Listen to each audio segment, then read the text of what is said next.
a snow-covered mountain in the Himalayas that hides something ancient and evil, a message board in 2009, where a fictional legend comes to life. One is the plot of an indie horror film that became a cult classic. The other is an internet legend that inspired a real-life stabbing, but they have one terrifying thing in common. They're both about monsters that become real because we believe in them. Welcome to Twisted Tales, a Crime House original. I'm Heidi Wong.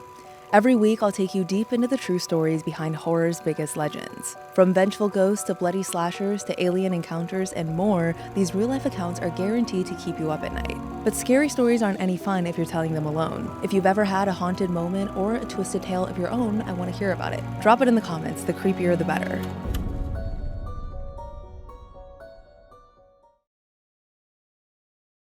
Today, I'm diving into one of the most ambitious horror films you've probably never seen, The Empty Man. Released in October 2020, right in the middle of the pandemic, it bombed at the box office. But since then, The Empty Man has become a cult classic, and for good reason. The movie explores a terrifying concept called tulpas, imaginary beings that become real through collective belief. Sounds wild, right? Well, in 2014, two 12-year-old girls in Wisconsin became convinced that they were servants of a tulpa known as the Slender Man. And although he might not actually exist, the Slender Man caused some very real violence. Let's start with The Empty Man itself, because this movie is unlike anything you've ever seen. Most horror movies open with a quick scare and then get into the main story. Not this one. The Empty Man has a 23-minute opening sequence set in the Himalayas. It's practically a short film all on its own, and it's absolutely mesmerizing. In 1995, two American couples, Paul, Ruthie, Greg, and Fiona,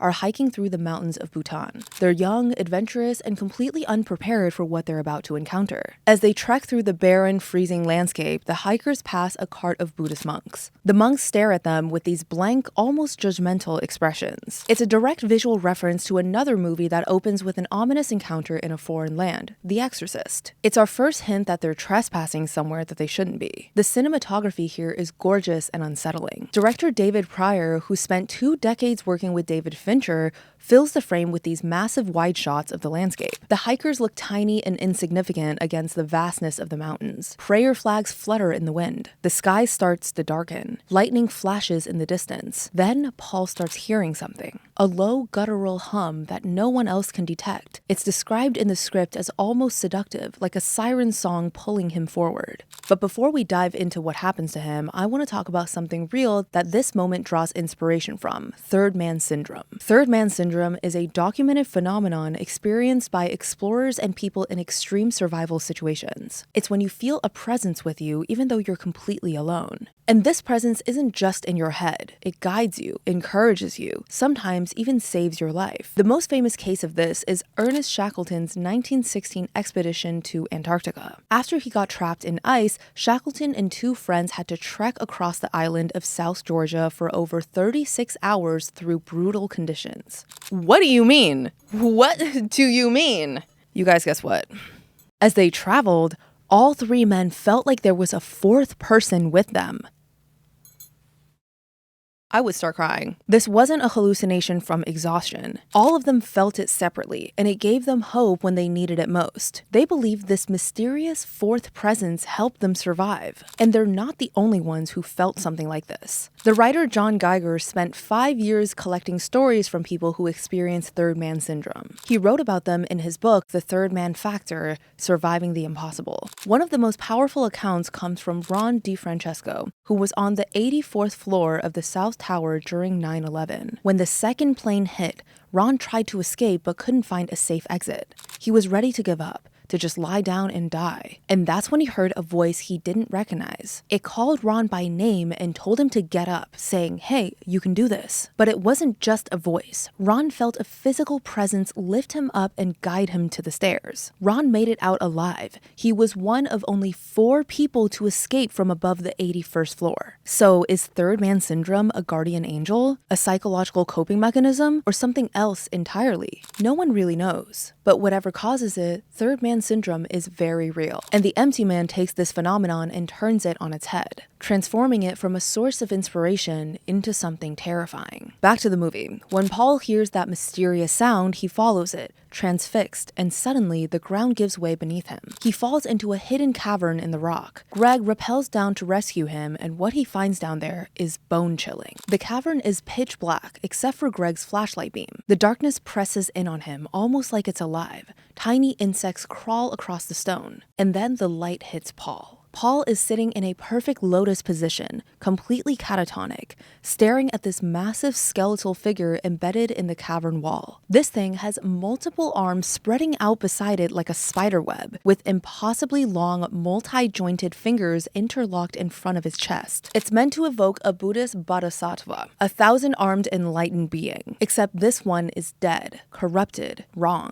When Greg reaches for his friend, Paul speaks his only words of the film: "If you touch me, you'll die." Then a tear runs down Paul's cheek. Whatever this thing is, it's already inside him. But Greg doesn't listen. A massive snowstorm is rolling in fast. The group has no choice but to carry Paul to an abandoned stone house to wait it out. And this is where the film transforms into pure psychological horror. Director David Pryor has said that he was influenced by films like The Shining and The Thing, movies about isolation and paranoia. And it shows. Over the next 3 days, marked by increasingly ominous title cards, reality starts to break down for these 4 friends. Paul remains motionless during the day, but at night he whispers to Ruthie. We never hear what he's saying, but it's clearly affecting her. She's sleep-deprived, terrified, and on the verge of a breakdown. She starts seeing things, hearing footsteps outside. One night she steps out into the blizzard only in her socks, and that's when she sees it. A towering dark figure, cloaked and hooded, made of what looked like black rags fluttering in the wind. They lock eyes. And then it sprints towards the house in this jerky, unnatural way. Ruthie screams and runs back inside. The others think she's losing it. The isolation, the stress of caring for Paul, the fear, it's all too much. But we know the truth. Whatever possessed Paul is spreading, like an infection. By the 3rd day, Paul is a complete shell of himself, and Ruthie's consumed by whatever message he's been transmitting to her. The ending of this prologue is brutal and hopeless. The entity claims everyone. The house becomes a tomb. And Paul, he survives, but his fate might be worse than death. Because for the next 23 years, Paul will lie in a hospital bed, catatonic, while something ancient and terrible uses his body to broadcast its message to the world. That opening alone could be its standalone piece. It's that complete and that devastating. But it's also just the setup for what comes next. The story of how a thought can become flesh, and how belief itself can create a monster. So what exactly is a tulpa? In modern paranormal lore, a tulpa is a being that begins in the imagination, but becomes physically real.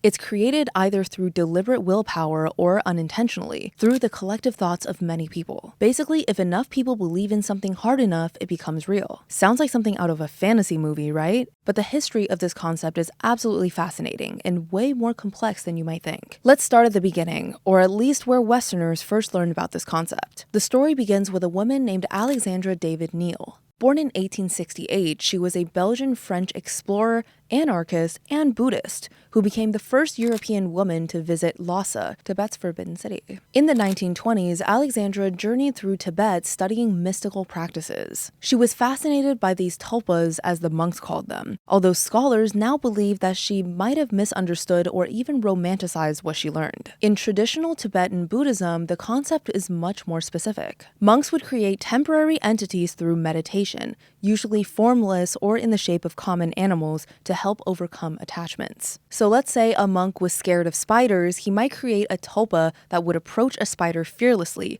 to show that there was nothing to be worried about. The tulpa would serve its purpose and then be dissolved. They were tools, teaching aids, not permanent beings. But in 1929, Alexandra published a book called Magic and Mystery in Tibet, where she described something much more dramatic. According to her account, she decided to try and create a tulpa herself. Yeah, I friggin' knew it. Like, she took some Asian concept and made it weird. I knew it. Oh, I saw this one coming. She focused all of her mental energy on visualizing a friendly monk. At first, he only existed in her mind, almost like an imaginary friend. But slowly, with practice and intense concentration, she could see him in the physical world. He would appear in her peripheral vision, like a ghost flitting through the real landscape. You guys, is she just becoming delusional? Like, I understand the concept of meditation and like how you can reach a point of zen and maybe even, conjure up some animals that will help you fight your phobias like arachnophobia. All of that makes scientific and logical sense to me. However, you guys, hallucinating a monk in your peripheral vision and thinking that this man is stalking you, it's giving creepypasta a little bit, but let's see what happens. I'm like, you guys, I feel like she's becoming crazy. Like, it's maybe giving cultural appropriation. I definitely think it's cultural appropriation for sure. I'm like, what the heck? With more practice, the vision grew clearer and more solid until you couldn't tell it apart from physical reality. And then things got weird. The tulpa started appearing when Alexandra hadn't summoned it. She'd be going about her day, then suddenly there he'd be. So if you guys ever think about cultural appropriation, just know it's gonna follow you everywhere. It will never let you go. It follows, but make it cultural appropriation. The friendly monk started getting thinner. His features became sharper, more sinister. His kind expression turned cruel. Eventually, Alexandra's friends who didn't know about her experiments started asking about the stranger who joined their group. They could see him too. At that point, Alexandra panicked. She'd created something she couldn't control, and now it was visible to others. She spent weeks using different techniques to absorb the creature back into her mind. The tulpa resisted. It didn't want to be destroyed, but eventually Alexandra won. Modern scholars have pointed out that Alexandra's account probably wasn't accurate to actual Tibetan Buddhism. Her description sounds more like fantasy about Eastern mysticism than real Buddhist teachings. And you can trust me on that one. And there's a good reason for that. What Alexandra David Neal was actually describing came more from Theosophy, a Western occult movement that was hugely popular in the late 1800s and early 1900s. Theosophy was founded by a woman named Helena Blavatsky in 1875. It claimed to capture the wisdom of all of the world's religions and philosophies into one universal truth. And in my opinion, that's probably where it went wrong, because I don't know about one universal truth. You know what I mean? So if you're trying to bring all of it and have everybody agree in one thing, you're going to end up hallucinating some monks that are trying to eat you. So, the consequences. Let this be a lesson. And not only that, but Theosophists believe that secret spiritual teachers were guiding humanity, and that with enough practice, you could develop psychic abilities. And most importantly for our story, they believe that there are other dimensions beyond our physical world. In Theosophy, thoughts aren't just things that happen in your brain. They're real structures that exist on what's called the astral plane. The more focused a thought becomes, the stronger it gets. If you concentrate hard enough, these thought forms can actually become real in the physical world. And in the process, you could bend reality itself. In late 1887, one of the most influential occult organizations in history was formed, the Hermetic Order of the Golden Dawn. That year, a London coroner and Freemason named William Wynne Westcott got his hands on a mysterious document called the Cipher Manuscripts. Their pages were filled with weird symbols and coded messages in English, French, Latin, and Hebrew. Whether these manuscripts were authentic ancient wisdom or completely made up by Westcott is still debated. But real or fake, Westcott used them to turn the Golden Dawn into a powerhouse of the occult. What made the Golden Dawn so different was how it approached magic. Previous occult societies had focused on summoning external spirits or demons. The Golden Dawn shook that formula up a bit. Like in Theosophy, it thought that the imagination was a real creative force that could affect the material world. Your thoughts, properly focused and visualized, could literally manifest on what they called the inner planes. So when you say, I manifested that, you're using Golden Dawn's favorite phrase. And this wasn't some abstract idea. We have a real story from someone who tried these techniques and lived to regret it. In 1919, a woman named Violet Firth joined a branch of the Golden Dawn. She was intelligent, well-read, and very interested in the occult. When she joined, Violet got to choose a new magic name. It's always something random. It's always some, Tumblr blog name. You know what I mean? Dion Fortune, 98. _X. She chose Dion Fortune, which is a shortened version of the Latin phrase that means God, not chance. Dion was expecting to learn profound mysteries of the universe. Instead, she found an organization that was falling apart. The branch's original founder had died. His widow, Moina Mathers, was now running things, and apparently not very well. Dion spoke out about her concerns, which Moina didn't like. In 1922, Dion was expelled from the order, just 3 years after she joined. But according to Dion, Moina wasn't content with just kicking her out. She wanted revenge. One morning in 1922, Dion was coming upstairs when she saw a gigantic tabby cat on the staircase. This thing was enormous. She later described it as being twice the size of a tiger. But when Dion saw it, she froze. There was no way this cat could be real. But Dion really felt like it was there, looking down at her. You know what this is reminding me of? This is kind of reminding me of the owl from The Fourth Kind that we talked about in our previous episode, right? Because the owl that was like, I think in the movie they were describing it as like the owl trying to break into the bedroom or like trying to get in the house somehow. And like the owl is there, but it's not there. And it wants to convince them that it is an owl, but it isn't actually an owl. And that was how they described the alien from Fourth Kind. So that's what kind of reminded me of this. Watch our episode on The Fourth Kind to learn more. And then after what felt like an eternity, it vanished into thin air. Dion immediately recognized what she'd seen, a tulpa sent by someone with occult knowledge and evil intent. Or she was mentally ill. Thankfully, it wasn't powerful enough to physically attack her, but Dion was definitely freaked out. She was sure that Moina has sent the cat, and Dion was ready to fight back. She gathered her magical tools, symbols, and protective talismans and performed an exorcism right then and there in her home. She's like, there's no way to possibly fix this cat hallucination than to perform an exorcism in my house. I'm like, maybe don't perform an exorcism. Actually, maybe like call 911 or something.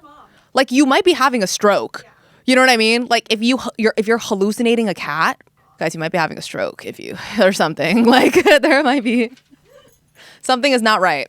And an exorcism is going to make it worse, for sure. Now, did Moina Mathers actually send a supernatural cat to attack Dion Fortune? In the end, it doesn't really matter. Because Dion believed it happened. And in the world of tulpas, belief is everything. If you experience them as real, then in a practical sense, they are real. And this concept wasn't left behind in the early 1900s. It continues today, and it is more terrifying than ever. As technology evolved and we became more connected, the power of collective belief grew even stronger.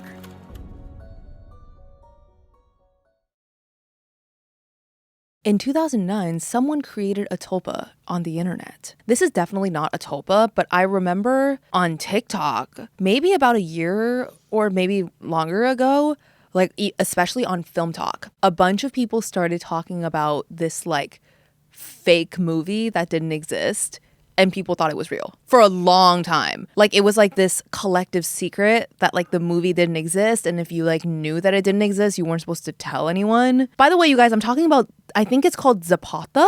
Do you know what I'm talking about? This was like the fictional movie that honestly, if I'm not in on the joke, can somebody explain this to me? Literally, it was people like in my comments and everybody's comments being like, have you seen Zapata? And it's like not a real movie. And people would not respond. They would not like explain it. It was just like, have you seen this movie? Or like in people's like cosplay videos, it'd be like, you look exactly like this character from Zapata. Like people were acting like this movie existed and were like making up plots for what happened. And I didn't know that it was fake until like I was like scrolling because I'm like, what the heck is this movie? And it's like a million different things. And everybody is saying like different character names or whatever because it was just like one big prank, I guess.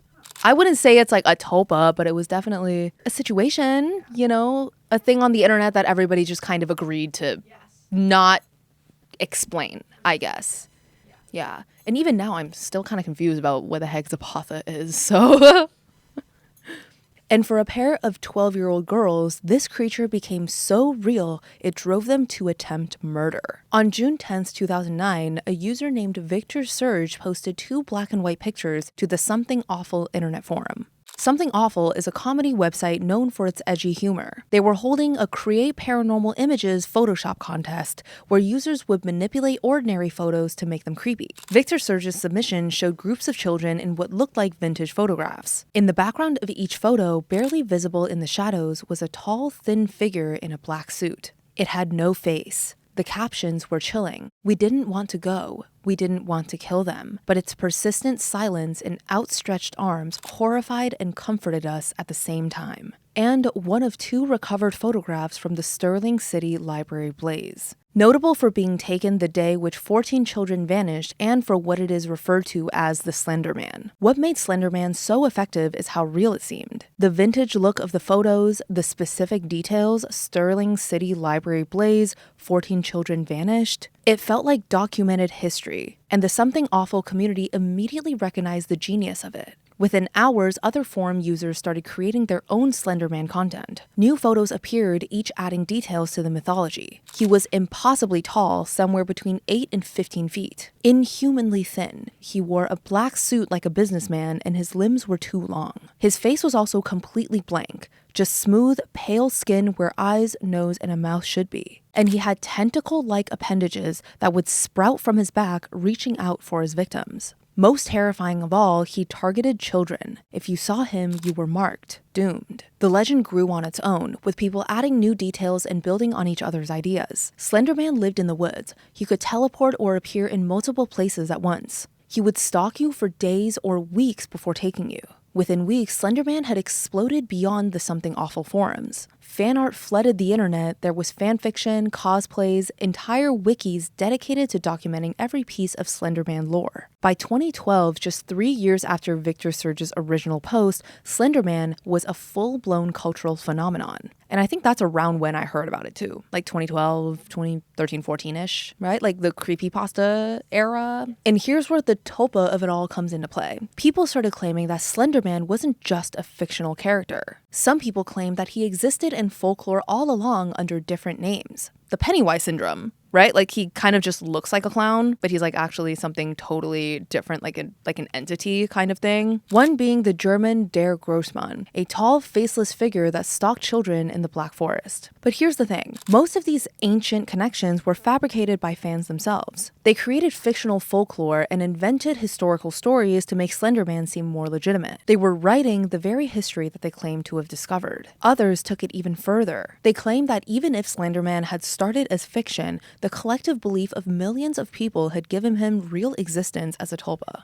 By 2014, millions of people had been thinking about Slender Man, concentrating on his image and visualizing him in great detail. According to Tulpa theory, that should be more than enough to manifest him into reality. And then something happened that seemed to prove it. In 2014, 2 12-year-old girls in Waukesha, Wisconsin, Morgan Geyser and Anissa Wire, had become best friends with another girl named Peyton Lautner. The 3 were classmates at Horning Middle School. Morgan and Anissa were a little on the outs socially, and they'd bonded over a shared interest in horror stories, particularly ones from the website called Creepypasta Wiki. By the way, I started talking about scary stories and stuff by like illustrating creepypasta stories, so full disclosure, for all of you creepypasta fans, I am one of you, and we're not gonna end up stabbing nobody, so don't worry.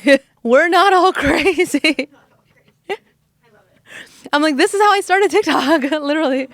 Peyton thought the stories were terrifying, but for Morgan and Anissa, they became an obsession. That's so funny because that's around when I was reading creepypasta too. Yeah, 2013, 2014. And around December 2013 or early January 2014, the 2 girls started planning something horrific. They wanted to become proxies or servants of Slender Man. They believed that to earn that right, they needed to kill someone. So they chose their friend, Peyton. The girls kept their plan secret for months until May 31st, 2014, the morning of Morgan's 12th birthday party. The night before, the 3 of them had a normal sleepover.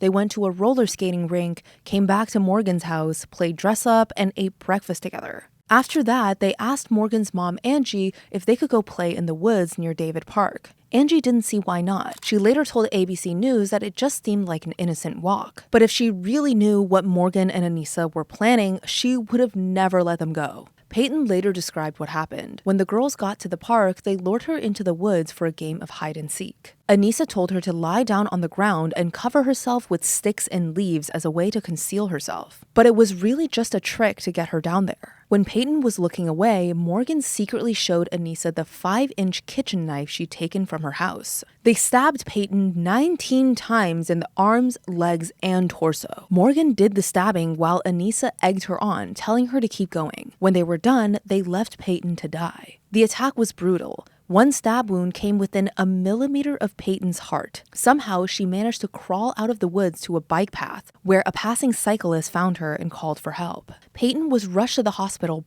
barely clinging to life. Meanwhile, Morgan and Anissa, who thought they just killed their friend, calmly walked to a nearby Walmart bathroom to wash the blood off of their hands. Then they just wandered around Waukesha for hours. Their plan was to walk to Slender Man's mansion to meet their new master. So these girls were in such a collective delusion that they thought if they just kept walking into a national forest that they were going to eventually find not just a mansion, you guys, in the middle of the national forest. They were going to find none other than Slender Man's mansion.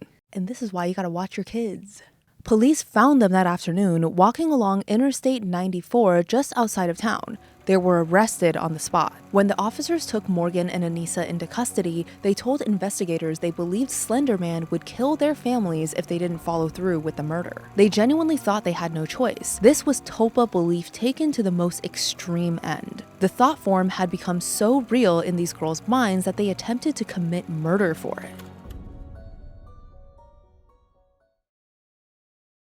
The trial was heartbreaking and complicated. Both girls were charged as adults with attempted first-degree intentional homicide. During the police investigation, Morgan showed no empathy for what she'd done. Anissa showed some guilt, but both maintained that the attack was necessary. Slender Man required it. Both girls were eventually found not guilty by reason of mental disease or defect. Morgan was sentenced to 40 years in a mental institution. Anissa received 25 years. But in 2021, after nearly 4 years at the Winnebago Mental Health Institute, Anissa was released to live with her father under GPS monitoring. She'll remain under state supervision until 2039 when she'll be 37 years old. In a letter to the court, Anissa wrote, "I am sorry and deeply regretful for the agony, pain, and fear I have caused. I hate my actions from May 31st, 2014, but through countless hours of therapy, I no longer hate myself for them. I vowed after my crime that I would never become a weapon again, and I intend to keep that vow." Morgan remains institutionalized as of this recording, though there have been recent hearings about her potential release with conditions. And as for Peyton, she survived and is now in college, pursuing a career in medicine, inspired, she says, by the doctors who saved her life that day. She chose not to let what happened to her define her future, which is pretty remarkable. But the case raised disturbing questions. Would Morgan and Anissa have tried to kill their friend if Slender Man didn't exist? If Victor Surge hadn't made those photos in 2009, it is very likely, at least in my opinion, that their mental illnesses probably would have fixated on something else, and they probably would have ended up hurting someone else. The line between fiction and reality had blurred so completely that it resulted in bloodshed. And that brings us back to The Empty Man. The Empty Man takes all of this Tulpa lore and weaves it into one of the most philosophical horror films ever made. After that devastating prologue in Bhutan, the film jumps forward to Missouri in 2018. We meet James Lasombra, a former detective grieving the recent death of his wife and child in a car accident. His neighbor asks him to investigate the disappearance of her teenage daughter, Amanda. She and her friends had been messing around with an urban legend about the Empty Man, a monster you can summon by blowing into a bottle on a bridge at night. First you hear him, then you see him, then he takes you. As James investigates, he discovers a series of teen suicides are connected to a mysterious organization called the Pontifex Institute. Pontifex means bridge maker in Latin. And that's exactly what this cult believes that they're doing, building a bridge between thought and reality. The cult members have been keeping Paul, that hiker from the prologue, alive in a hospital bed for over 20 years. He's still catatonic, still possessed by the entity from the cavern, which they call the Other. But Paul has become more than just a victim. Now he's a transmitter. The cult chants by his bedside, "You transmit, we receive. You transmit, we receive." They believe Paul is broadcasting a message from beyond reality itself, a signal that carries the truth of nothingness, of the void. That also reminds me of the ending, if you guys have seen the 2008 French horror movie Martyrs. It kind of reminds me of that because the cult in that was like trying to see into the afterlife. Not like, it's not sci-fi or anything. It's more like a bloody extreme French horror movie, you know? But yeah, it kind of reminds me of this. Watch the original, not the remake. Anyway. And they're using that signal to create a tulpa. This is where the film gets really wild and philosophical. It quotes the ancient philosopher Gorgias, "Nothing exists. Even if something can be known about it, knowledge about it can be communicated to others. Even if it can be communicated, it cannot be understood." The Pontifex Institute has embraced this nothingness. They've decided that the only thing that matters is the empty man, the entity speaking through Paul. And they've spent years creating the perfect vessel for it, a new empty man to replace Paul when he dies. Throughout the film, we've been following James as he investigates all this. We've learned about his tragic backstory, his mistakes, his guilt over his family's death. But in the final act, we discover the truth. Spoiler alert, none of it is real. James isn't who he thinks he is. He's a tulpa, a thought form created by the Pontifex cult just 3 days ago. Every memory he has, his wife, his child, his career as a detective, his entire life, all of it was implanted, created through ritual and collective belief. The cult needed someone filled with guilt and pain and emptiness to serve as the next transmitter, so they literally willed him into existence. "I think, therefore I am," goes the famous saying. But the empty man flips it around. They think, therefore he is. James has no free will, no real past. He's just a vessel waiting to be filled. And in the film's final moments, when Paul is killed, James becomes the new empty man, the new transmitter for the other's unknowable message. It's one of the bleakest endings in horror cinema. No hope, no escape. Just the realization that you never really existed in the first place. Now, did The Empty Man find a huge audience when it was released? No, it barely made any money at the box office and most critics dismissed it. But over the last few years, it's gotten a bigger audience. Horror fans who gave it a chance started spreading the word. It became a genuine cult classic because at its core, The Empty Man is asking a terrifying question that feels more relevant than ever. In a world of social media where millions of people can fixate on the same ideas simultaneously, what happens when collective belief becomes powerful enough to manifest reality? We've already seen it with Slender Man. 2 girls believed so completely that they tried to commit murder. In a world where everyone is isolated and desperately searching for connection, we're vulnerable. We're looking for something, anything, to fill the void. And maybe that void is looking back. Thanks so much for joining me on this episode of Twisted Tales, a Crime House original. I'd love to hear from you. What did you think about today's stories? Anything you're dying for me to cover? Leave a comment or review wherever you're tuning in. And be sure to follow Twisted Tales so we can keep building this community together. I'll be back next week with another unbelievable true story. Until then, stay curious. And remember, there's no reason to fear the dark, unless you try to hide from it. If you're brave enough, subscribe now. Just search for @Crimehouse Studios on YouTube. And remember, reality is the real horror.